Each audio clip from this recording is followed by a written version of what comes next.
23 children were discovered imprisoned in the basement of a Georgia plantation in 1864. Every one of them shared the same unusual features: high cheekbones, pale green eyes, and dark hair streaked with gold. When Union soldiers broke through the iron doors of the Thornhill estate in Burke County, they found the children huddled together in the darkness. Some were barely 4 years old, while others were nearing adolescence. The oldest, a 13-year-old girl, told the officers something so disturbing that even hardened soldiers became physically sick. The mistress says, "We are her legacy. We cannot leave because we are her blood." Military records from the 34th Massachusetts Infantry mentioned the discovery only once, in a confidential letter that was eventually buried inside regimental archives for more than a century. Local histories of Burke County completely leave out the Thornhill estate, almost as though the plantation and its mistress had never existed. But they did. And what Catherine Thornhill created during the 16 years between her husband's death and the arrival of federal troops would become one of the darkest chapters in American history. It was a systematic breeding program intended to produce generations of enslaved people who could never truly escape because they were biologically connected to their owner. Before we continue the story of Catherine Thornhill and the nightmare she constructed in rural Georgia, I need you to do something. If this story is already making your skin crawl, hit that subscribe button right now. This channel explores the darkest corners of American history. The stories that never made it into school books. The secrets hidden inside courthouse basements and forgotten military documents. And I want to know where you're listening from. Leave a comment telling me your state or city. Are you anywhere near Burke County, Georgia? Does your own town have secrets like this buried somewhere in its past? Let's uncover them together. Now, let's return to the beginning. It was a freezing February morning in 1847 when a young widow inherited a dying plantation and developed a plan that would haunt Georgia for decades. That winter, when Catherine Danforth Thornhill buried her husband, Burke County experienced its coldest season in nearly 20 years.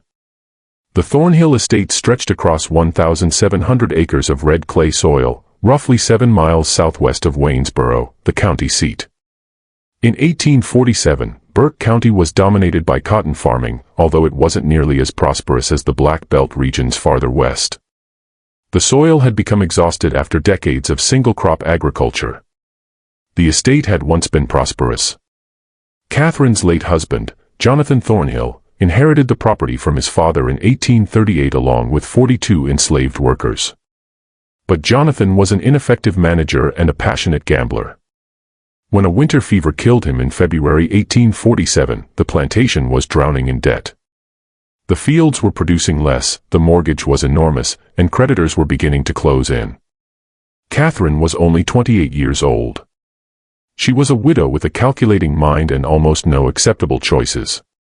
Her lawyer, Ambrose Talbert, gave her a grim decision. She could sell everything and live quietly in her father's home, or she could attempt to rescue a plantation he believed was already beyond saving. Neither option appealed to Catherine. Returning to Augusta would mean admitting defeat. But conventional plantation management was impossible. The land was exhausted, and she didn't have the money necessary to purchase additional workers. Then, during a sleepless night spent studying the plantation's account books by candlelight, Catherine developed her plan. The idea came from what she considered the cold logic of desperation. If she couldn't afford to purchase workers, she would produce them herself.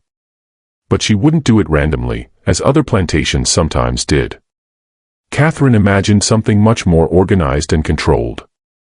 She would build a population of workers biologically connected to the estate. They could never be sold because they would be her own descendants. They would possess an instinctive attachment to the plantation because, in her mind, the estate would literally be in their blood. The plan was horrifying. But to Catherine, it was perfectly logical. She began maintaining a journal that she called her cultivation records, written using a basic substitution cipher. Children were called seedlings. The men she selected became rootstock. Pregnancies were recorded as plantings. The pages contained diagrams resembling livestock breeding charts because, essentially, that was exactly what they represented. Catherine's first selection was a 24-year-old man named Isaac, known throughout the plantation for his physical strength. On a March evening in 1847, she summoned him to the main house. The event appeared in her journal only as, first planting completed with rootstock 1. Weather clear and mild. 3 weeks later, she became certain that she was pregnant. She recorded the development without emotion. Initial cultivation successful. Anticipate harvest in December.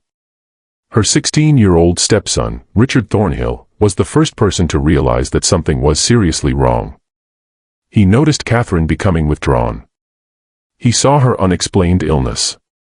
Then he overheard a conversation involving the local midwife, Miriam Grayson, and the timeline didn't make sense. His father had been far too sick in January for the child to have been his. Richard's suspicion became terror when he discovered Catherine's coded journal and managed to break the cipher. Inside, he found the horrifying details of her breeding program and the calculations behind it. He copied several pages as evidence, intending to expose her. But Catherine discovered what he had done. That evening at dinner, she gave him a carefully disguised warning. Family loyalty is everything, Richard. Everything. Without it, we're simply animals tearing at each other. Not long afterward, Richard began experiencing strange symptoms. Extreme fatigue. Headaches. Muscle weakness. From what he had read, he recognized them. Arsenic poisoning. Catherine, pretending to be a worried stepmother, was slowly killing him while making the death appear to be an illness. Richard made one final attempt to expose her. He wrote a letter to his grandfather in Augusta explaining everything. He handed the letter to a house servant and instructed her to mail it. But the frightened girl gave it directly to Catherine. She burned the letter while Richard watched. "You're very ill, darling," she told him softly. "The fever is affecting your mind. It's a mercy, really, that you won't have to suffer much longer." Richard Thornhill died on December 3, 1847. The doctor recorded consumption as the cause of death. 4 days later, Catherine gave birth to a healthy boy. She named him Jonathan and claimed that he had been born prematurely. Between 1848 and 1856, Thornhill Estate underwent a dramatic transformation. To outsiders, it looked like a miracle. The failing plantation recovered. But that recovery came at a terrible price. By 1853, Catherine had given birth to 4 more children. Every delivery was attended only by Miriam Grayson, who had now become deeply involved and was paid generously for her silence.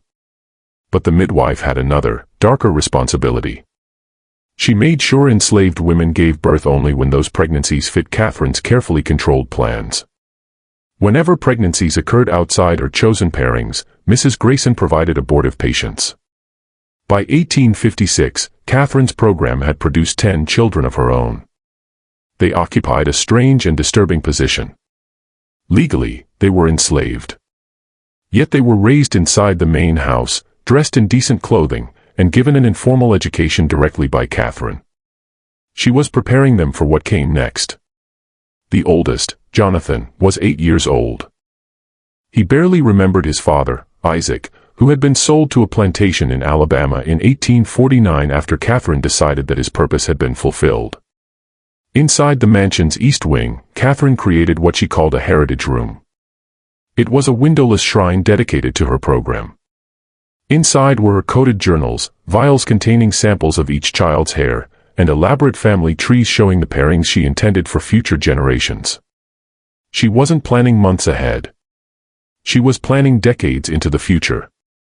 But systems founded on such extreme injustice often contain the seeds of their own destruction. Then the Civil War arrived. With it came tension. And hope. The enslaved people at Thornhill began hearing whispers about Union victories and emancipation. Slowly, they began to understand that their circumstances might not last forever. And they began to realize that they had power of their own. The breaking point came from inside the family. Catherine's second-born daughter, Eleanor, was now 14 years old when she discovered one of the coded journals. She deciphered it. And what she found shattered everything she believed about her family. She confronted Catherine. "You're my mother. Thomas is my father. And you've been planning to breed us like animals. Catherine answered with a cold threat.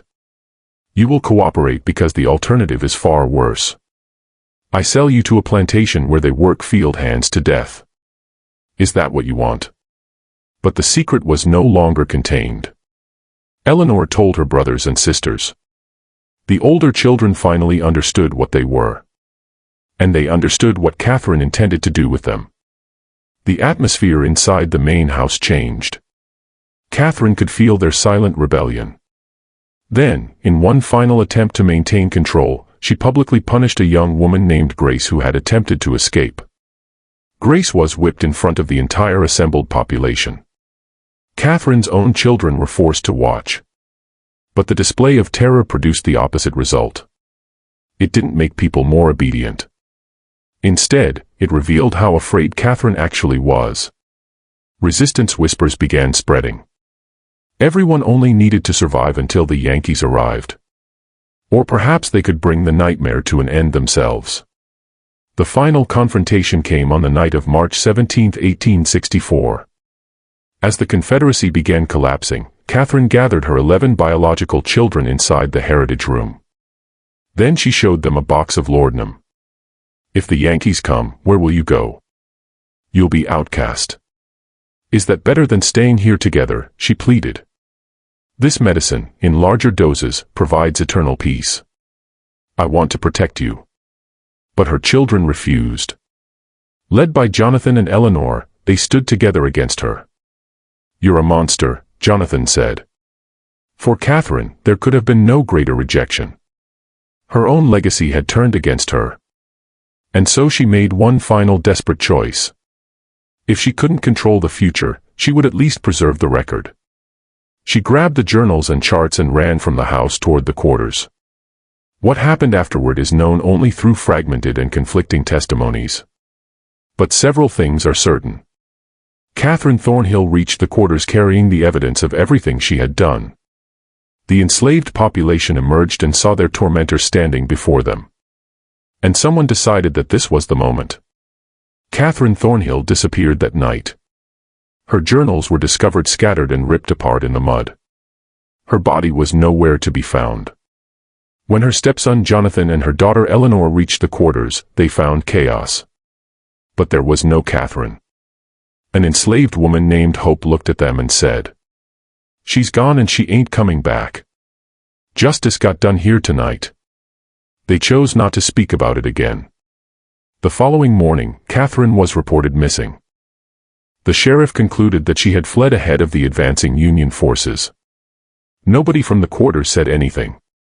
Everyone knew what had happened. They simply never said it aloud. The war ended. Freedom came. The formerly enslaved population scattered, creating as much distance as possible between themselves and the place where they had suffered. Thornhill Estate eventually fell into ruin. Then, in 1871, a well driller working on the former Thornhill property discovered a skeleton approximately 30 feet underground inside an old system. It belonged to a woman. Her skull had been crushed. She was dressed in clothing consistent with the 1860s. She was buried in an unmarked grave. The black community in Burke County knew who the woman was. The story survived through whispers passed from one generation to the next. Some things happened because they needed to happen. Some people did things because those things needed to be done. The 23 children discovered in the basement were freed and eventually placed with families. What happened to them afterward has largely disappeared from history. But they, and the generations that came after them, became Catherine Thornhill's real legacy. Not a dynasty of bondage. A testament to survival. They survived the nightmare. They outlasted the woman who tried to control their lives. And they carried with them the memory of someone who attempted to turn cruelty into a system, and of the people who ultimately erased her from their lives. So what do you think about this story? Do you believe everything was uncovered? Or could there still be secrets buried somewhere on that land in Burke County? The truth is, we may never know exactly how far everything went. The survivors chose to take some secrets with them to their graves. And perhaps they had every right to do so. But we can honor them by remembering one thing. Their resistance mattered. Their survival mattered. If this story moved you, tell me what you think in the comments. Share this video. Subscribe for more deep dives into the darkest chapters of American history. And remember, the past is never quite as far behind us as we want to believe. I'll see you in the next one.